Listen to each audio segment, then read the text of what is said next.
नमस्कार दोस्तों, रामानुज क्लासेज में आपका स्वागत है। हमने पिछले वीडियो के अंदर बात करी थी कोशिका की, ठीक है। तो हमारा वही पार्ट चल रहा है अभी कोशिका का ही, ठीक है। तो हम पहले पढ़ के आ चुके दोस्तों कोशिका के बारे में, कोशिका की सामान्य जानकारी पढ़ी। उसके बाद हमने पिछली क्लास में कोशिका झिल्लियों के बारे में पढ़ा था। हमने दो प्रकार की झिल्लियाँ देखी थी, एक तो कोशिका झिल्ली और एक कोशिका भित्ति। आज का हमारा टॉपिक जो है वो है जीव द्रव्य के अंदर जो कोशिकांग पाए जाते हैं उसके बारे में हम पढ़ेंगे। कोशिकांग, आज हम पढ़ेंगे कोशिकांग। तो देखिए दोस्तों, जो हमारी कोशिका है इसके अंदर कोशिकांग पाए जाते हैं। अब ये कोशिकांग अलग अलग प्रकार से, जैसे कि जो इनके ऊपर आवरण रहता है यानी कि जो झिल्लियां रहती है, उन झिल्लियों के आधार पे हम इनको 3 भागों में बांट सकते हैं, ठीक है। एक तो हो गया हमारे दोहरी झिल्ली युक्त कोशिकांग, दोहरी झिल्ली युक्त कोशिकांग यानी कि जिनमें डबल झिल्ली का आवरण पाया जाता है, तो वो दोहरी झिल्ली युक्त कोशिकांग हो गए। और एक एकल झिल्ली युक्त कोशिकांग जिनमें केवल एक ही झिल्ली पाई जाती है कोशिकांग के ऊपर, एकल झिल्ली युक्त कोशिकांग, ठीक है। और इसके बाद दोहरी झिल्ली युक्त हो गए, एकल झिल्ली युक्त हो गए। और कुछ कोशिकांग ऐसे हैं जिन पे झिल्ली नहीं पाई जाती है, तो उन्हें हम कहते हैं झिल्ली रहित कोशिकांग। झिल्ली रहित कोशिकांग, झिल्ली रहित कोशिकांग भी होते हैं जिन पे किसी प्रकार की झिल्लियां नहीं पाई जाती है, ठीक है। अब हम बात करते हैं सबसे पहले यहाँ पे दोहरी झिल्ली युक्त कोशिकांग होगी। तो दोहरी झिल्ली युक्त कोशिकांगों में हमारे आते हैं माइटोकॉन्ड्रिया, माइटोकॉन्ड्रिया, माइटोकॉन्ड्रिया आता है, ठीक है। उसके बाद अगर हम बात करें तो प्लास्टिड, दोहरी झिल्ली युक्त कोशिकांग है। प्लास्टिड को हम कहते हैं लवक, दोहरी झिल्ली युक्त कोशिकांग है। और केंद्रक, ये भी दोहरी झिल्ली युक्त कोशिकांग, ठीक है। अब बात करते हैं हम एकल झिल्ली युक्त कोशिकांगों की। तो एकल झिल्ली युक्त कोशिकांग है अंतःप्रद्रवी जालिका, अंतःप्रद्रवी जालिका, ठीक है, ER। इसके अलावा लाइसोसोम, लाइसोसोम और गोल्जिकाय, गोल्जिकाय और रिक्तिका, जिसे हम रसदानी भी कहते हैं, रसदानी, ये हो गए हमारे एकल झिल्ली युक्त कोशिकांग। अब कोशिका के अंदर कुछ ऐसे कोशिकांग भी होते हैं जिन पे किसी प्रकार का आवरण नहीं पाया जाता, किसी प्रकार की झिल्ली नहीं पाई जाती है।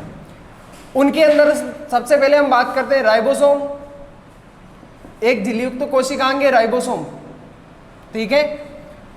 और इसी के साथ में और हमारे जो है राइबोसोम के अलावा अन्य प्रकार के, जैसे कि केंद्रिका भी हमारी एक झिल्ली रहित कोशिकांग है, ठीक है। राइबोसोम हो गया, केंद्रिका हो गई, और तारक केंद्र, तारक केंद्र, ये झिल्ली रहित कोशिकांग है। तो हमने ये कोशिकांगों की बात करी। ये कोशिकांग कहाँ पाए जाते हैं? कोशिका के जीव द्रव्य में पाए जाते हैं, ठीक है, कोशिका द्रव्य में पाए जाते हैं। अब दोहरी झिल्ली युक्त कोशिकांग हो गए हमारे पास माइटोकॉन्ड्रिया, प्लास्टिड, केंद्रक, ये हो गए। एकल झिल्ली युक्त कोशिकांग अंतःप्रद्रवी जालिका हो गई, लाइसोसोम हो गए, गोल्जिकाय हो गया, रिक्तिका या रसदानी हो गई। और इसके अलावा झिल्ली रहित जिसमें किसी प्रकार की झिल्ली नहीं पाई जाती है, तो वो हो गए हमारे राइबोसोम, केंद्रिका और तारक केंद्र, ठीक है। इसके बाद आज का हमारा जो टॉपिक है, जैसे कोशिकांगों में सबसे पहले हम पढ़ेंगे माइटोकॉन्ड्रिया, ठीक है। तो हमारा पहला ही टॉपिक है आज माइटोकॉन्ड्रिया। सबसे पहले हम बात करते हैं माइटोकॉन्ड्रिया की। माइटोकॉन्ड्रिया, माइटोकॉन्ड्रिया, ठीक है, माइटोकॉन्ड्रिया। अब हम बात करें इसके अंदर जो इसके अन्य नाम है, इसके अन्य नाम भी है माइटोकॉन्ड्रिया के। अन्य नाम कौन कौन से हैं देखो। तो दोस्तों ये याद रखना कि माइटोकॉन्ड्रिया तो हमें याद रहना चाहिए, इसके अलावा हमें ये भी पता रहना चाहिए कि इसके अन्य नाम क्या है, क्योंकि सवाल अक्सर जो होता है वो अन्य नामों में से पूछ लिया जाता है। अब देखिए दोस्तों, पहला नाम जैसे कोशिका का शक्ति ग्रह कहते हैं इसे, कोशिका का शक्ति ग्रह, ठीक है, कोशिका का शक्ति ग्रह। और इसके अलावा इसको हम कोशिका का पावर हाउस जहां ऊर्जा बनती है, ठीक है, पावर हाउस, क्योंकि ये ऊर्जा निर्माण में सहायक है कोशिका के, तो इसलिए इसको पावर हाउस भी कहा जाता है। इसके अलावा इसको कोशिका का, अब देखो पावर हाउस को हम हिंदी में कह सकते हैं ऊर्जाघर, कोशिका का ऊर्जाघर भी इसको कहा जाता है, कोशिका का ऊर्जाघर, ठीक है। एक अन्य नाम भी है इसका हिंदी में, इसको कहा जाता है सूत्रकणिका, माइटोकॉन्ड्रिया को सूत्रकणिका भी कहा जाता है। तो हमें मुख्य रूप से ये नाम जो है ये हमारे लिए इंपॉर्टेंट है, ये हमें याद रहने चाहिए। सीधा सवाल बन जाता है कि कोशिका का पावर हाउस किसे कहते हैं, कोशिका का शक्ति ग्रह किसे कहते हैं, ठीक है, कोशिका का ऊर्जाघर किसे कहते हैं, ये हमें याद रहना चाहिए, ठीक है, सीधा सवाल बनता है यहाँ से। अब देखिए, सबसे पहले हम बात करते हैं कि यहाँ पे खोज किसने करी थी, माइटोकॉन्ड्रिया की जो खोज करता है उनके बारे में जानते हैं। देखो, माइटोकॉन्ड्रिया की खोज करने वाले वैज्ञानिक है कोलिकर नामक वैज्ञानिक ने खोज करी थी इसकी, ठीक है। माइटोकॉन्ड्रिया जो है इसकी खोज किसने करी थी, कोलिकर और अल्टमान ने, कोलिकर व अल्टमान ने माइटोकॉन्ड्रिया की खोज करी, माइटोकॉन्ड्रिया की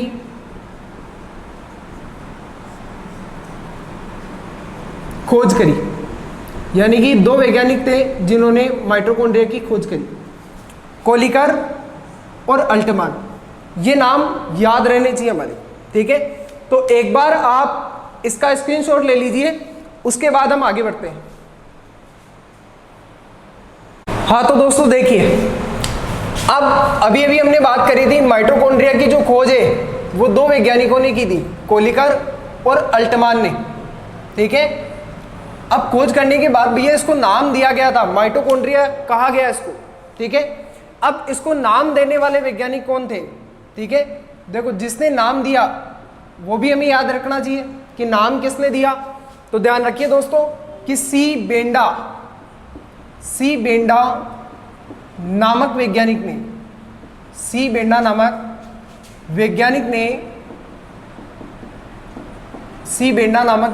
ने इसे माइटोकॉन्ड्रिया नाम दिया, सी बेंडा नामक व्यक्ति था, ये वैज्ञानिक था, इसने माइटोकॉन्ड्रिया नाम दिया, ठीक है। अब ये तो हमें पता ही है कि यह एक दोहरी झिल्ली युक्त यानी कि डबल आवरण होता है इस पे, दोहरी झिल्ली युक्त कोशिकांग है, ठीक है, ये ध्यान रखना, दोहरी झिल्ली युक्त कोशिकांग है। नाम किसने दिया, सी बेंडा नामक व्यक्ति ने इसको माइटोकॉन्ड्रिया नाम दिया, ठीक है। अब जरा हम माइटोकॉन्ड्रिया की संरचना को देख लेते हैं, क्योंकि अक्सर जो है वहां से सवाल आते हैं, ठीक है। तो सबसे पहले हम माइटोकॉन्ड्रिया की संरचना बनाते हैं। देखो, ये हमारे माइटोकॉन्ड्रिया, ठीक है। अब इस पे डबल झिल्ली का आवरण पाया जाएगा, तो भैया ये लो हमने दोहरी झिल्ली यहाँ तो दर्शा दी, ये दोहरी झिल्ली युक्त कोशिका, ठीक है, डबल लेयर। अब इसकी जो अंदर वाली झिल्ली होती है, इस अंदर वाली झिल्ली के अंदर क्या होता है कि अंगुली की समान संरचनाएं निकली हुई रहती है, और उन्हें हम कहते हैं क्रिस्टी। जो अंदर उभार वाली जो संरचनाएं पाई जाती है उनको हम कहते हैं क्रिस्टी। अंदर आंतरिक सतह पे जो संरचनाएं पाई जाती है इसके आंतरिक झिल्ली के अंदर, उसको हम कहते हैं क्रिस्टी। तो अंदर की तरफ यहाँ क्रिस्टी पाई जाएगी, ठीक है। और दोस्तों ध्यान रखिए, इस क्रिस्टी के ऊपर F1 कण पाए जाते हैं, F1 पार्टिकल्स कण पाए जाते हैं यहाँ पे, F1 कण, ठीक है, सभी जगह F1 कण पाए जाते हैं। अब इन F1 कणों को हम कहते हैं ऑक्सीसोम, और ऑक्सीसोम को कहा जाता है माइटोकॉन्ड्रिया की संरचनात्मक और क्रियात्मक इकाई। F1 कणों को, जिन्हें हम कहते हैं ऑक्सीसोम, और ऑक्सीसोम को ही हम क्या कहते हैं, माइटोकॉन्ड्रिया की संरचनात्मक और क्रियात्मक इकाई। तो ये F1 पार्टिकल्स मिलेंगे आपको, इसकी जो आंतरिक सतह होगी इस पे बहुत सारे कण होते हैं, असंख्य, और इन कणों को हम कहते हैं ऑक्सीसोम संयुक्त रूप से। ये F1 कण होते हैं, ठीक है। तो ध्यान रखिए दोस्तों, ऑक्सीसोम कहाँ पाए जाते हैं, ये हमारे से सवाल पूछ सकता है, तो हमें पता होना चाहिए ऑक्सीसोम कहाँ पाए जाते हैं। माइटोकॉन्ड्रिया की जो आंतरिक झिल्ली होती है, आंतरिक जो सतह होती है, वहाँ पे ऑक्सीसोम पाए जाते हैं, ठीक है। तो ये हमें पता रहना चाहिए। अब इसके अलावा ये तो इसकी संरचना हुई। अब देखो दोस्तों, इसके अंदर क्या होता है कि एक लिक्विड टाइप द्रव्य भरा हुआ रहता है इसके अंदर, ठीक है, लिक्विड टाइप द्रव्य रहता है। अब इस द्रव्य को क्या नाम दिया गया है, इस द्रव्य को नाम दिया गया है मैट्रिक्स, ठीक है, मैट्रिक्स कहा जाता है। इस मैट्रिक्स के अंदर क्या होता है, इस मैट्रिक्स में राइबोसोम भी पाए जाते हैं, मैट्रिक्स के अंदर राइबोसोम भी पाए जाते हैं, यहाँ राइबोसोम भी होते हैं, साथ में डीएनए भी होता है इसके अंदर, ठीक है, डीएनए भी पाया जाता है। अब देखिए हम इसका नाम करते हैं, देखो नामकरण करते हैं इसका कि भैया ये तो हमारे हो गया बाह्य झिल्ली, बाह्य झिल्ली, ये हो गई हमारे आंतरिक झिल्ली, बाह्य झिल्ली, आंतरिक झिल्ली, और साथ में इसकी आंतरिक झिल्ली पे ये जो उभार वाली संरचना है, इसको हम क्या कहते हैं, इसको हम कह देते हैं क्रिस्टी, क्रिस्टी। और क्रिस्टी की सतह पे ये जो F1 कण पाए जाते हैं, F1 कण, इन F1 कणों को कहा जाता है ऑक्सीसोम। संयुक्त रूप से जो F1 कण होते हैं इनको हम कहते हैं ऑक्सीसोम, ठीक है। इसके अंदर जो द्रव्य पाया जाता है उसको हम कहते हैं मैट्रिक्स, मैट्रिक्स, या हिंदी में हम बात करें तो आधात्री, मैट्रिक्स या आधात्री भी हम इसको कह सकते हैं, ठीक है। ये पूछा जा सकता है हमारे से, मैट्रिक्स कहाँ पाया जाता है, क्रिस्टी कहाँ पाई जाती है। जैसे कि रीट में सवाल आया था पिछली बार कि क्रिस्टी निम्न में से कौन से कोशिकांग के अंदर क्रिस्टी पाई जाती है, तो वहाँ ऑप्शन थे गोल्जिकाई, माइटोकॉन्ड्रिया, अंतःद्रव्यी जालिका या राइबोसोम। तो क्रिस्टी हमें पता होना चाहिए, क्रिस्टी कहाँ पाई जाती है, क्रिस्टी माइटोकॉन्ड्रिया में पाई जाती है। मैट्रिक्स कहाँ पाया जाता है, माइटोकॉन्ड्रिया में पाया जाता है, ठीक है। तो देखो जरा, अब इसको हमने लिखा दोहरी झिल्ली युक्त कोशिकांग है, इसके साथ में हम बात कर लेते हैं क्रिस्टी, क्रिस्टी, ठीक है। साथ में आप कॉपी के अंदर लिखते जाइए क्रिस्टी, ठीक है। अब देखो माइटोकॉन्ड्रिया की, माइटोकॉन्ड्रिया की, माइटोकॉन्ड्रिया की आंतरिक झिल्ली, माइटोकॉन्ड्रिया की आंतरिक झिल्ली, आंतरिक झिल्ली में उभार वाली संरचनाएं, आंतरिक झिल्ली में उभार वाली, उभार वाली संरचनाएं, ठीक है, उभार वाली संरचनाएं जिन्हें हम कहते हैं वलन, ठीक है, उभार वाली संरचनाएं पाई जाती है, जिसे क्रिस्टी कहते हैं, जिसे क्रिस्टी कहते हैं, क्रिस्टी कहते हैं, ठीक है। इसके अलावा ऑक्सीसोम, ये भी ध्यान रखना, ये भी पूछा जा सकता है कि ऑक्सीसोम कहाँ पाए जाते हैं, ठीक है। अब हम बात करें कि भैया क्रिस्टी की सतह पर, क्रिस्टी की सतह पर असंख्य F1 कण, F1 कण पाए जाते हैं, असंख्य F1 कण पाए जाते हैं, जिन्हें ऑक्सीसोम कहा जाता है, जिन्हें ऑक्सीसोम कहा जाता है, ठीक है। इसके अलावा मैट्रिक्स, मैट्रिक्स भी पता रखना दोस्तों, इससे भी पूछा जा सकता है कि मैट्रिक्स कहाँ पाया जाता है, ठीक है। तो ये भी माइटोकॉन्ड्रिया में, माइटोकॉन्ड्रिया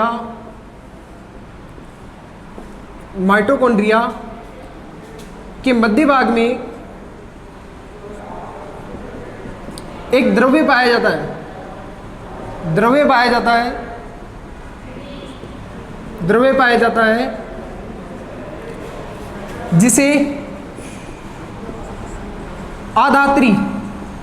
जिसे आधात्री या मैट्रिक्स कहते हैं, जिसे आधात्री या मैट्रिक्स कहते हैं।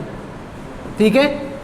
अब इसके बाद हम पढ़ेंगे कि मैट्रिक्स का जो रासायनिक संगठन है, यानी कि माइटोकॉन्ड्रिया के मैट्रिक्स में क्या क्या चीजें होती है। ठीक है। तो हम देखो अब देखते हैं कि माइटोकॉन्ड्रिया के मैट्रिक्स का रासायनिक संगठन,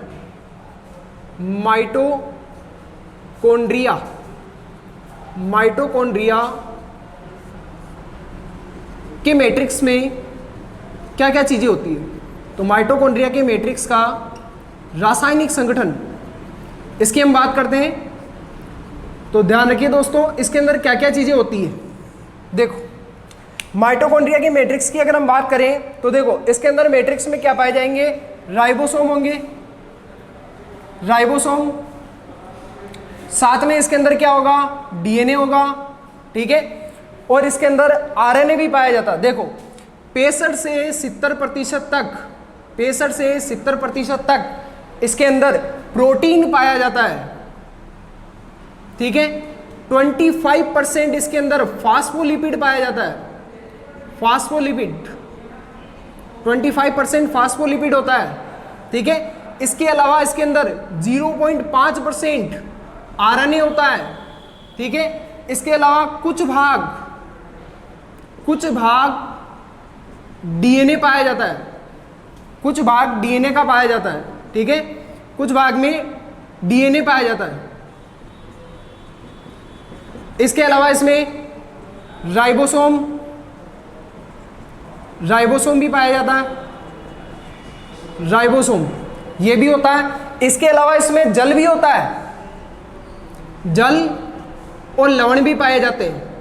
तो ये रासायनिक संगठन है, हमें ये चीज ध्यान रखनी है। सर्वाधिक मात्रा में इसके अंदर क्या होता है, प्रोटीन होता है, 65 से 70% प्रोटीन होता है। ठीक है। इसके अलावा इसमें हमें ये भी ध्यान रखना है कि राइबोसोम भी पाया जाता है, और इंपॉर्टेंट बात ये भी है कि डीएनए भी पाया जाता है इसके अंदर। ठीक है। तो मुख्य रूप से हमें ये ध्यान रखना है, प्रोटीन, डीएनए और राइबोसोम। इसके अलावा 25% फास्फोलिपिड होता है, 0.5% आरएनए होता है। ठीक है। इसके अलावा जल और खनिज लवण भी ये भी पाए जाते हैं इसके अंदर। ठीक है। जो कि श्वसन प्रक्रिया में काम में आते हैं। तो आप एक बार इसका स्क्रीनशॉट ले लीजिए और चित्र को साथ में बनाते रहिए। ध्यान रखिए, यहाँ से हमारे बहुत सारे कंसेप्ट क्लियर हो जाते हैं, हमें रटने की बिल्कुल जरूरत नहीं है। जब हमारे चित्र बन जाएगा तो ऑटोमेटिकली हमें सब चीजें याद हो जाएगी। तो एक बार आप इसका स्क्रीनशॉट ले लीजिए। हाँ तो दोस्तों देखिए, आगे चलते हैं हम। अब हम बात करते हैं माइटोकॉन्ड्रिया की कार्य की। माइटोकॉन्ड्रिया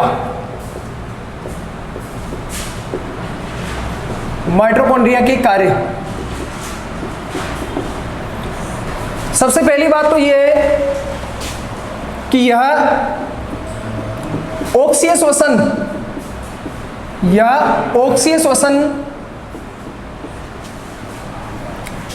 के द्वारा एटीपी के रूप में ऊर्जा का निर्माण करता है, एटीपी के रूप में ऊर्जा का निर्माण करता है। अब दोस्तों यहां पे बात आई है ऑक्सीय श्वसन की। ठीक है।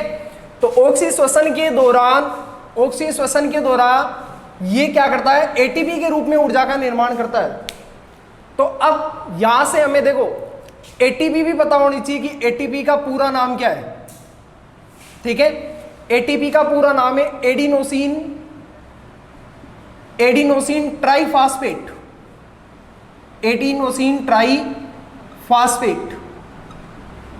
ठीक है।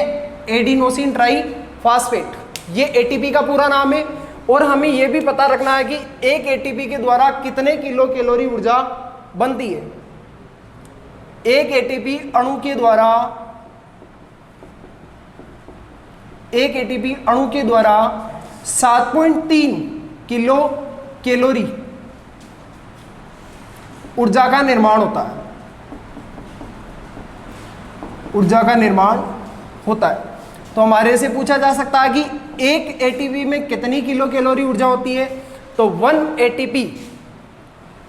ATP is equal to 7.3 kilo calorie. ये हमें ध्यान रखना, एक एटीपी बराबर 7.3 किलो कैलोरी ऊर्जा बनती है। इसके अलावा हमने ये बात करी थी कि माइटोकॉन्ड्रिया में डीएनए पाया जाता है, ठीक है। तो माइटोकॉन्ड्रिया में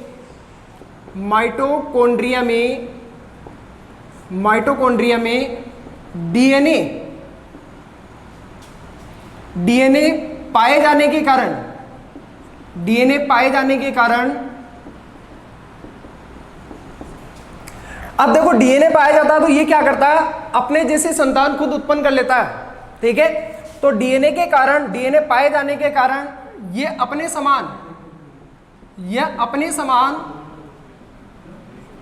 समान माइटोकॉन्ड्रिया बना लेता है, अपने समान माइटोकॉन्ड्रिया बना लेता है, ठीक है। और अपने समान माइटोकॉन्ड्रिया बना लेता है, इसका मतलब अर्थात स्वतः जनन, इसके अंदर स्वतः जनन की क्षमता पाई जाती है, स्वतः जनन की क्षमता पाई जाती है। और स्वतः जनन की क्षमता पाई जाती है, इसलिए हम इसको क्या कहते हैं, इसलिए इसे एक और अन्य नाम आएगा हमारे पास, इसलिए इसे सेमी ऑटोनोमस भी कहा जाता है, सेमी ऑटोनोमस कोशिकांग कहा जाता है, ठीक है। सेमी ऑटोनोमस कोशिकांग भी कहा जाता है, यानी कि ये अपने समान माइटोकॉन्ड्रिया खुद ही बना लेता है, ठीक है। इसके अलावा अगर हम बात करें माइटोकॉन्ड्रिया के जो मैट्रिक्स होता है, यानी माइटोकॉन्ड्रिया के मैट्रिक्स की हम बात करें, मैट्रिक्स के अंदर जो श्वसन का पथ होता है उसकी 3 प्रक्रिया यहां पाई जाती है। देखो, एक तो लिंक रिएक्शन जो होती है, लिंक रिएक्शन पाई जाती है श्वसन प्रक्रिया के दौरान, ये श्वसन पथ में चलती है लिंक रिएक्शन।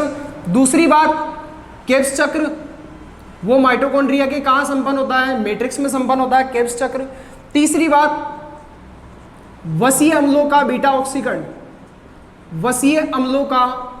ऑक्सीकरण, ये प्रक्रिया कहाँ संपन्न होगी, हमारे माइटोकॉन्ड्रिया के मैट्रिक्स में संपन्न होगी, ठीक है। इसके अलावा जो इसकी आंतरिक झिल्ली होती है, आंतरिक झिल्ली के अंदर भी एक घटना संपन्न होती है श्वसन की, जिसे हम कहते हैं आंतरिक झिल्ली में ईटीएस की जो प्रक्रिया होती है। ईटीएस का मतलब यहां पे हो गया इलेक्ट्रॉन अभिगमन तंत्र की प्रक्रिया इसकी आंतरिक झिल्ली में होती है, ठीक है। ईटीएस की प्रक्रिया इसकी आंतरिक झिल्ली में होती है। और ये जो 3 प्रक्रियाएं होती है, लिंक रिएक्शन, केब्स चक्र, जो श्वसन के दौरान होती है, वसीय अम्लों का बीटा ऑक्सीकरण, ये हमारे मैट्रिक्स में पाई जाती है, मैट्रिक्स के अंदर संपन्न होती है। तो ये थे दोस्तों हमारे माइटोकॉन्ड्रिया के कार्य, आप इसका स्क्रीनशॉट ले लीजिए। इसके बाद हम आगे बढ़ते हैं।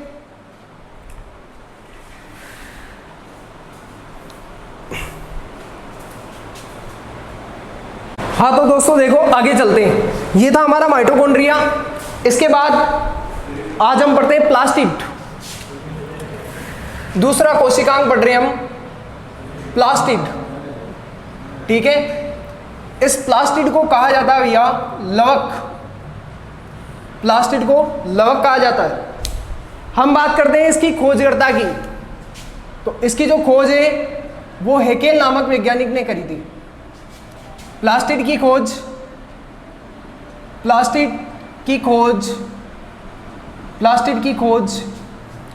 हेकेल नामक वैज्ञानिक ने करी थी, हेकेल नामक वैज्ञानिक ने करी।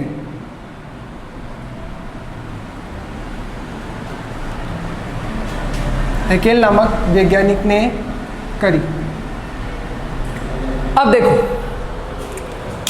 सबसे पहली बात हमें यह ध्यान रखनी है कि जैसे हमने कोशिका के बारे में पढ़ा, ठीक है, कोशिका दो प्रकार की होती है, प्रोकैरियोटिक, यूकैरियोटिक। अब यूकैरियोटिक में भी दो प्रकार की होती है, पादप कोशिका और जंतु कोशिका। तो जो प्लास्टिड होता है यह जंतु कोशिका में नहीं पाया जाता, यह जंतु कोशिका में नहीं पाया जाता है, जंतु कोशिका में नहीं पाया जाता है, जंतु कोशिका में नहीं होता है। तो भैया ये ध्यान रखना है कि यह केवल पादप कोशिका तथा युग्लिना, पादप कोशिका तथा युग्लिना में पाया जाता है, ठीक है। यानी कि पादप कोशिका में होता है और युग्लिना में होता है लवक, ये हमें ध्यान रखना है, युग्लिना, ठीक है। पूछा जा सकता है परीक्षा में, पादप कोशिका में तो लवक होता ही है, हम देखते हैं पादपों का हरा रंग होता है पत्तियों का, और पत्तियों का हरा रंग लवक के कारण होता है, जिसका नाम है हमारे क्लोरोफिल, हरित लवक, ठीक है। हरित लवक के कारण हरा रंग होता है। तो पादपों में तो लवक होते हैं, जंतुओं में नहीं होते, लेकिन साथ में ध्यान रखना है ये एक कोशिकीय जीव है जिसका नाम है युग्लिना, इस युग्लिना में भी लवक पाया जाता है, ठीक है।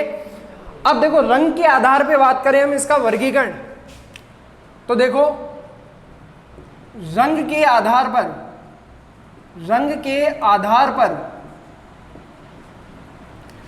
आधार पर लवक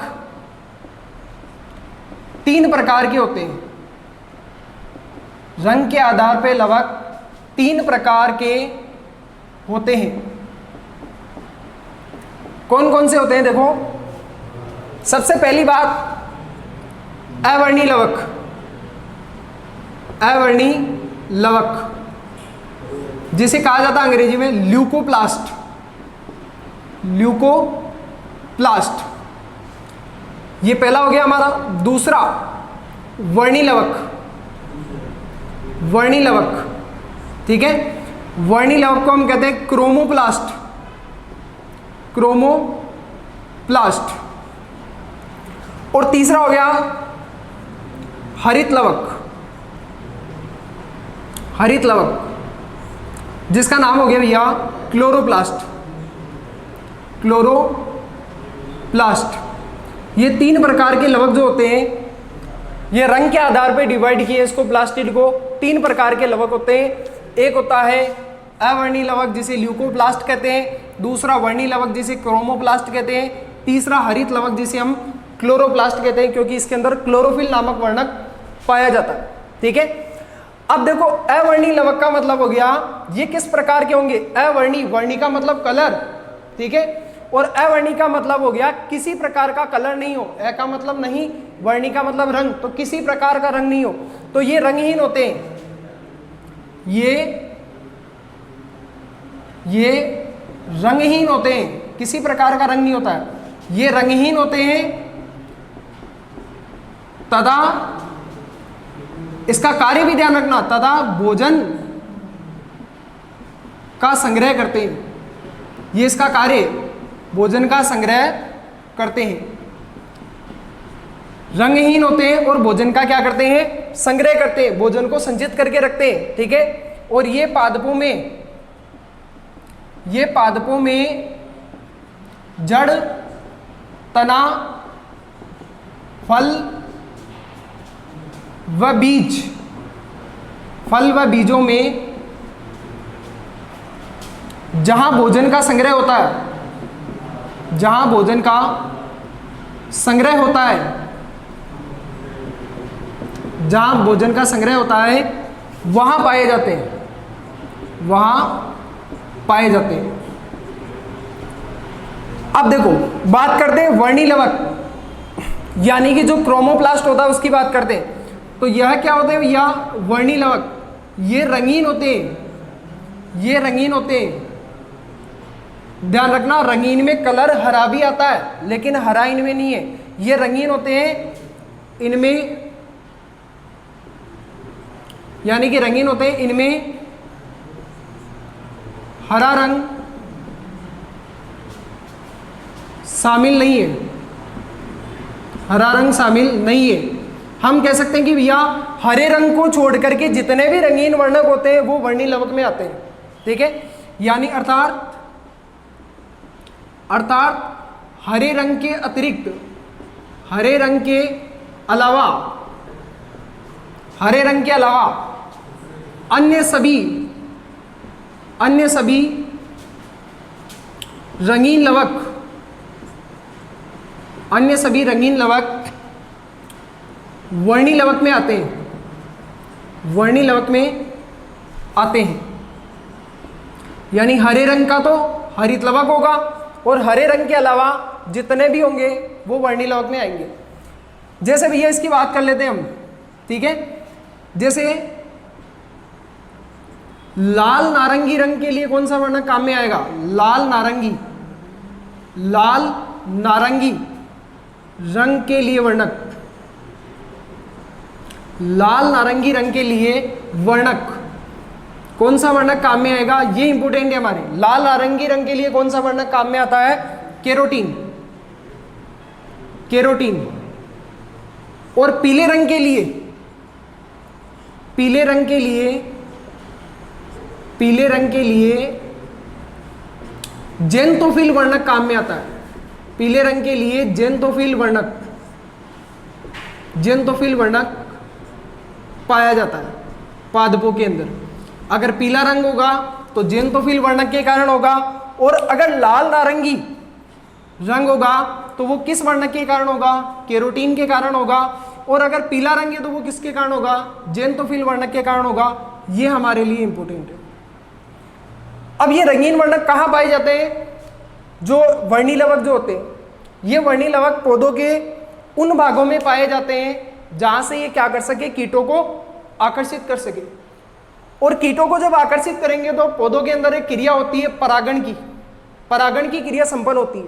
जब कीट पुष्पों पे आके बैठेंगे तो पुष्पों की जो पंखुड़ियां होगी उनमें वर्णी लवक होते हैं, ठीक है। तो ये हो गया हमारा वर्णी लवक। आप इसका स्क्रीनशॉट ले लीजिए। उसके बाद हम आगे चलते हैं हरित लवक के अंदर।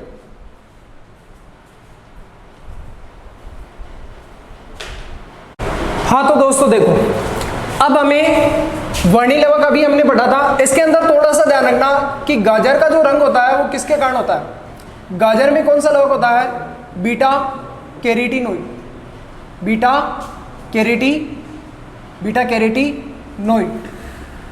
कैरोटीनोइड के कारण गाजर का रंग होता है, ठीक है। गाजर में कौन सा लवक? बीटा कैरोटीनोइड, ठीक है। अगर हम बात करें मिर्च की, मिर्च और टमाटर में, तो हमें पता है कि टमाटर का हमें एक साइंटिफिक नेम होता है, वो याद रखना। टमाटर का जो वैज्ञानिक नाम है वो है लाइकोपर्सिकॉन एस्कुलेंटम। तो ध्यान रखो भैया, टमाटर के अंदर उससे हम याद रख सकते हैं टमाटर में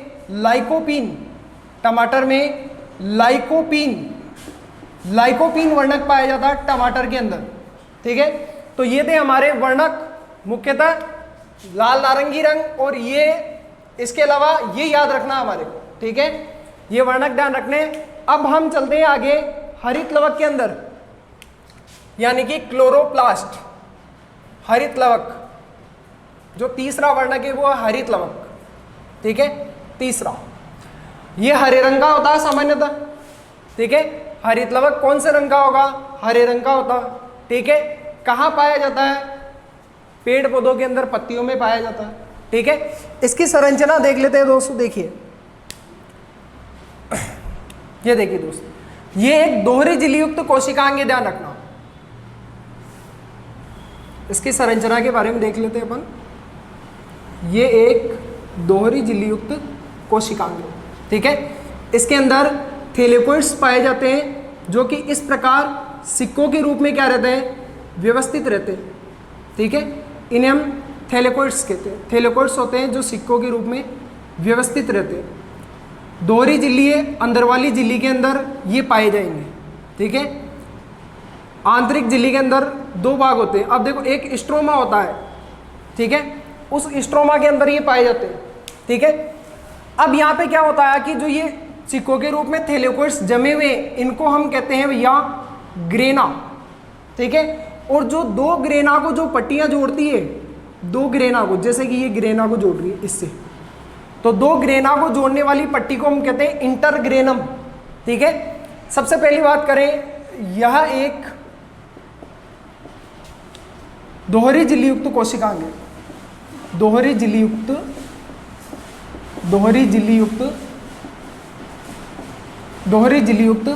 कोशिकांग है, क्योंकि लवक तो दोहरी झिल्ली युक्त होते हैं, अभी बात करी थी हमने, तो दोहरी झिल्ली युक्त कोशिकांग है।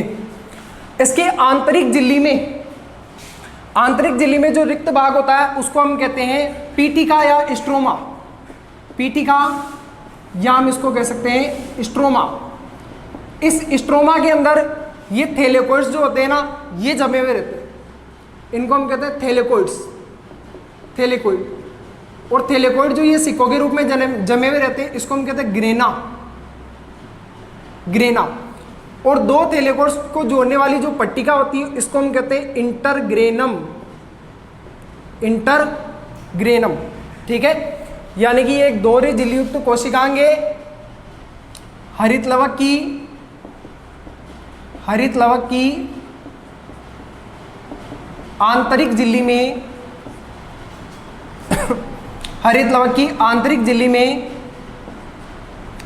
पीठिका या स्ट्रोमा पाया जाता है। पीठिका या स्ट्रोमा पाया जाता है।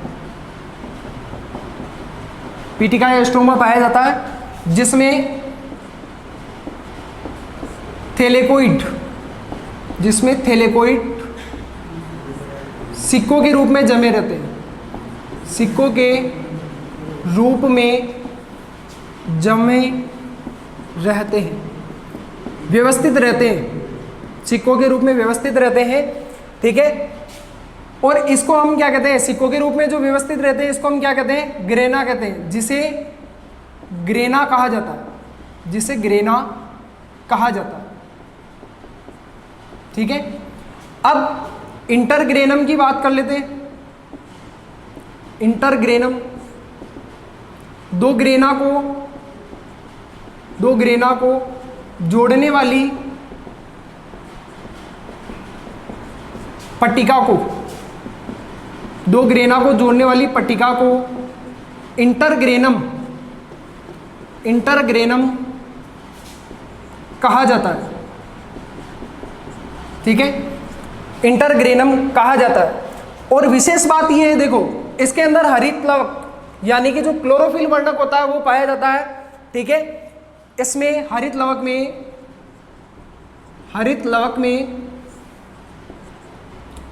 में क्लोरोफिल नामक वर्णक पाया जाता है। क्लोरोफिल नामक वर्णक पाया जाता है, जो प्रकाश संश्लेषण की क्रिया में क्या करता है भैया, पौधों के लिए खाना बनाता है। ठीक है, क्लोरोफिल नामक वर्णक पाया जाता है, जो प्रकाश संश्लेषण क्रिया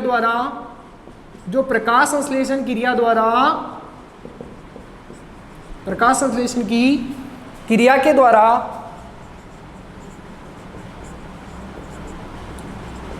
पादपों में